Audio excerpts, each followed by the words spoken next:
Dear audience, अस्सलाम वालेकुम।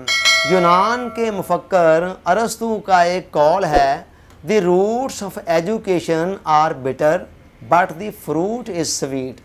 वो कहता है कि जो तालीम की जड़ें हैं ना, ये तो बड़ी कड़वी होती हैं, मगर इसका जो फल है वो बहुत मीठा होता है।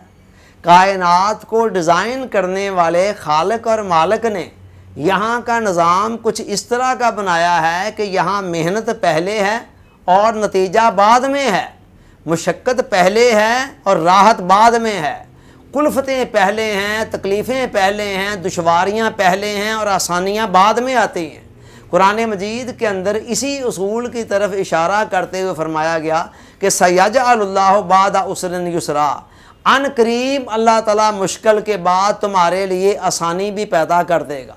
यही मामला हुसूल इल्म का भी है। इल्म को हासिल करने की जो इब्तदा है वो बड़ी मुश्किल होती है, दुश्वार गुजार मरला होता है। इंसानी फितरत आम तौर पर सहल पसंदी की तरफ माइल होती है। खेल कूद के अंदर इंसान को ज़्यादा मज़ा आता है, चुनाचे उसकी तरफ उसकी तबीयत बार बार लपकती है और अपने आप को मनपसंद खेलों से रोक कर मुतालिया की मेज़ पर बैठ कर, स्टडी की मेज़ पर बैठ कर मुतालिया करना, किताबों को पढ़ना, उनको लर्न करना, सीखना, समझना, ज़हन नशीन करना, ये सारे मरहले बड़े मुश्किल होते हैं, दुश्वार गुजार होते हैं और आम तौर पर इंसानी फितरत इससे दूर भागती है।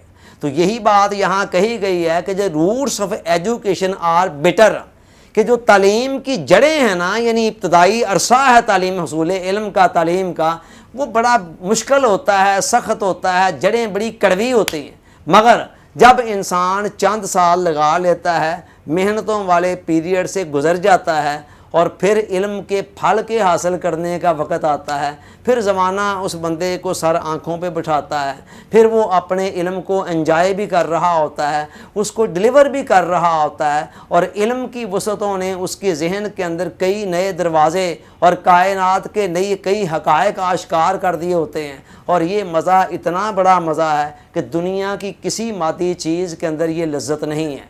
और इसके बरअक्स जो लोग इब्तदा के अंदर दुश्वारियों से, हसूल इल्म की मेहनतों और मशक्क़तों से दूर भागते हैं और अपने मनपसंद मशागल के अंदर मसरूफ़ रह कर वक़्त को ज़ाया कर देते हैं, जवानी को और नौजवानी को, लड़कपन की उम्र को, उसके बाद फिर सारी ज़िंदगी उनको तलखियों का सामना करना पड़ता है। तो यही बात यहाँ अरस्तु कह रहा है। वो कहता है कि जो तालीम की जड़ें हैं ना, ये बड़ी कड़वी होती हैं, तलख होती हैं, मुश्किल होती हैं, और लेकिन इसका जब फल आता है तो फल बहुत मीठा होता है। तारीख़ के अंदर जितने भी लोग जगमगा रहे हैं ना, आप उनके बैकग्राउंड के अंदर देखें, वो सारे के सारे इन्हीं मराहल में से गुज़रे हैं। Thanks for watching.